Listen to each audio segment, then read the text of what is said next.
Primer de tot, donar la benvinguda a tots els assistents, l'alcalde d'Olot, regidora de Cultura de l'Ajuntament d'Olot, consellers, representant de la Diputació de Girona. Moltes gràcies, famílies, tutors, membres del jurat. Moltes gràcies un any més per assistir a aquesta 12a edició del Premi Salvador Reixac. Enguany són uns premis que han canviat una mica el format, ja vam explicar-ho l'any passat, que degut a una iniciativa des del Centre Històric, el PEOC, van voler d'alguna manera també premiar el senyor Jordi Pugiula, que durant tant i tants anys també havia estat molt involucrat en tota aquesta tasca dels Premis de Treballs de Recerca, i aquest any va ser el primer any que d'alguna manera s'han desdoblat els premis. Vull dir, a Santa Pau li pertoquen el social i humanístic i l'altra part se l'ha quedat Olot. Vull dir, és una situació una mica estranya que després de tants i tants anys es fa una mica estrany, però nosaltres creiem quan el PEOC al seu moment va plantejar la possibilitat i l'Ajuntament d'Olot vam creure que no hi havia d'haver cap problema, sinó tot el contrari, i continuar treballant pel tema dels treballs de recerca, potenciar aquesta iniciativa i que no es perdi, d'alguna manera anar insistint any rere any. Avui és un acte d'homenatge i de reconeixement a la feina i al treball dels estudiants, també dels familiars que també hi sou aquí, i també dels centres, dels professors, dels tutors que han estat els responsables de fer possible això que venim a fer aquí.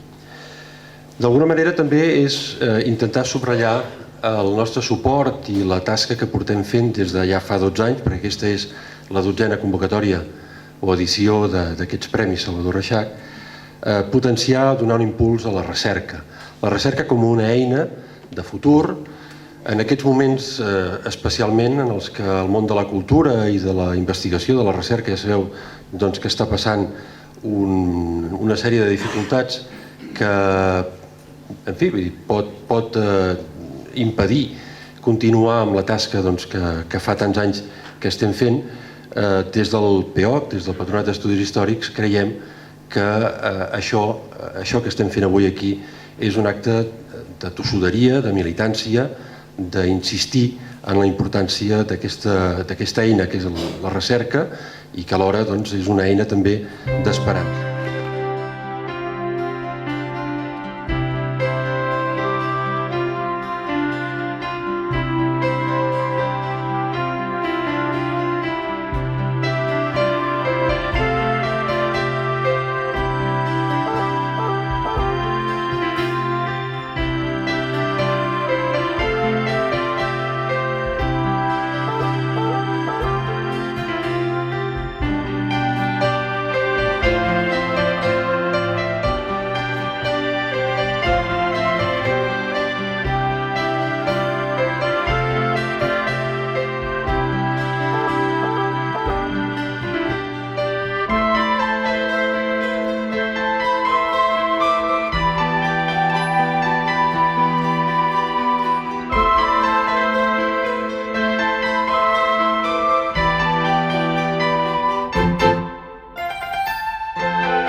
El meu tutor, en Jesús Gutiérrez,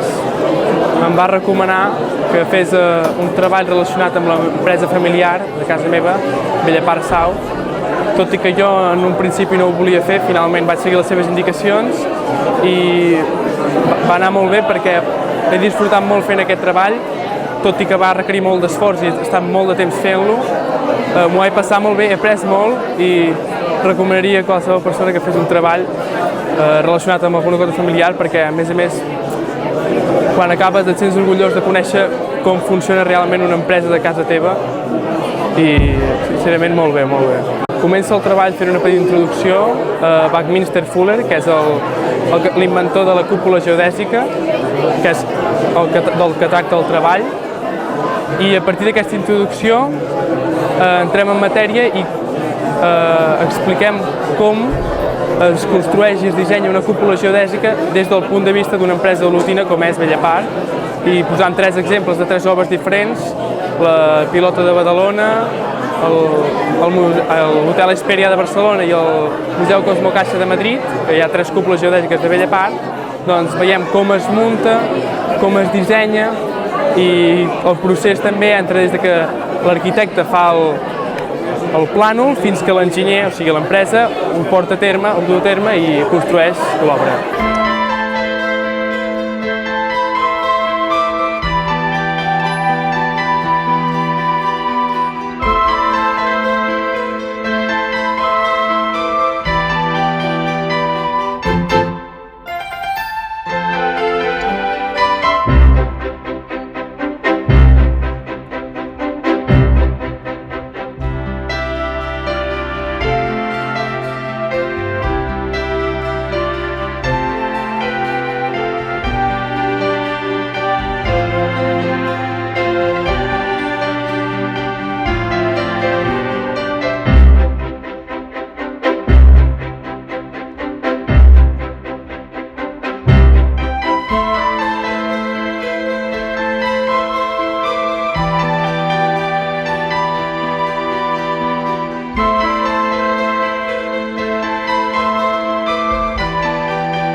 El meu treball de recerca tracta bàsicament d'intentar guanyar la batalla contra l'oblit a través de les vivències i els records dels darrers protagonistes que visqueren una etapa molt tràgica com fou la Guerra Civil Espanyola.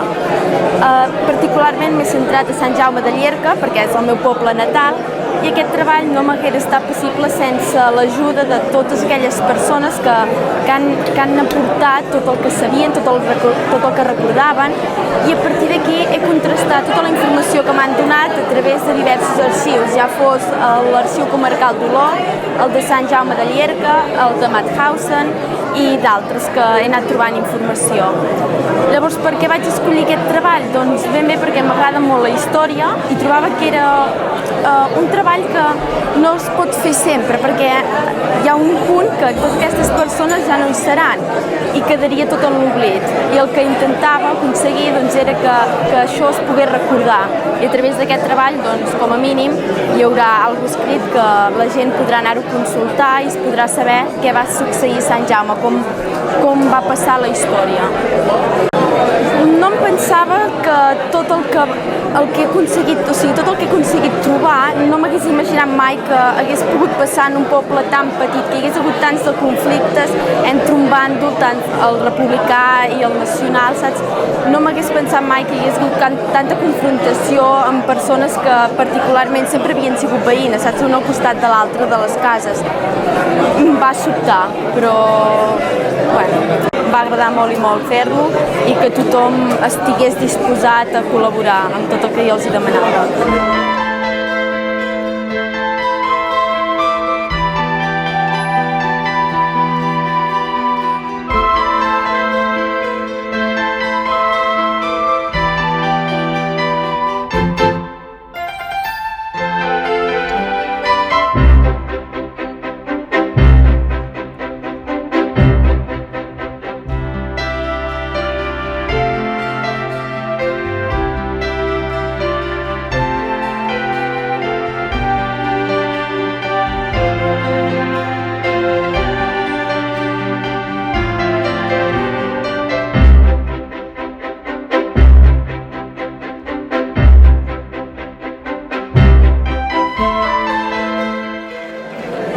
El meu treball són bàsicament dues parts, una anàlisi de portades del Nou i llavors hi ha l'anàlisi cultural, de referents culturals, de cinema, de literatura, de tot això, i després hi ha la part lingüística, no? de frases fetes, de jocs de paraules, i volia una mica recollir la feina del Nou, que és l'únic diari esportiu en català, i aquest joc amb la llengua, no? Donar-li importància, que hi hagi gent realment que uneixi l'esport amb alguna cosa més, que no tiri de tòpics sempre.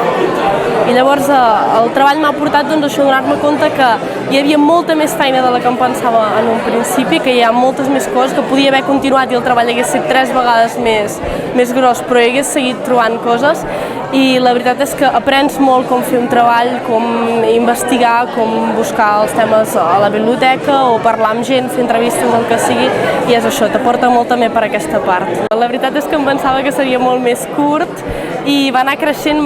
i sempre quan fas un treball acaba aprenent camins que no t'imaginaves en un principi, però és una mica també la gràcia.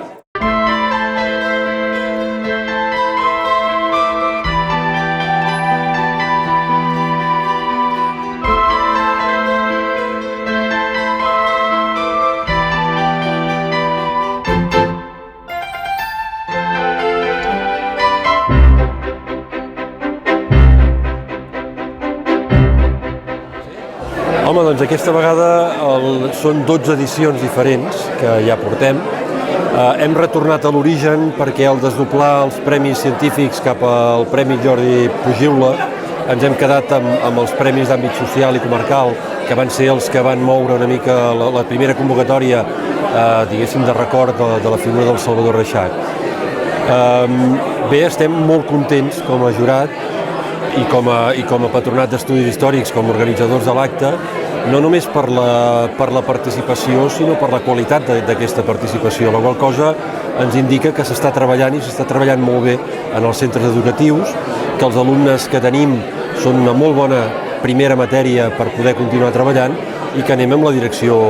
adequada, no? la direcció correcta. De fet, 12 anys seguits de convocatòria i tenir la resposta que haureu pogut comprovar ja és una garantia que ens enorgulleix tremendament, no? Estem molt, molt contents. Avui és un dia molt feliç. Els alumnes que han participat ja heu vist que estan tots molt contents, les famílies també, els centres també, per tant, una mica és aquest acte en el que pretenem això, no? Reconèixer el treball que no s'ha fet expressament per aquest acte, sinó que això ja ve a ser una mica el més a més, però és un acte públic de reconeixement d'un treball molt ben fet.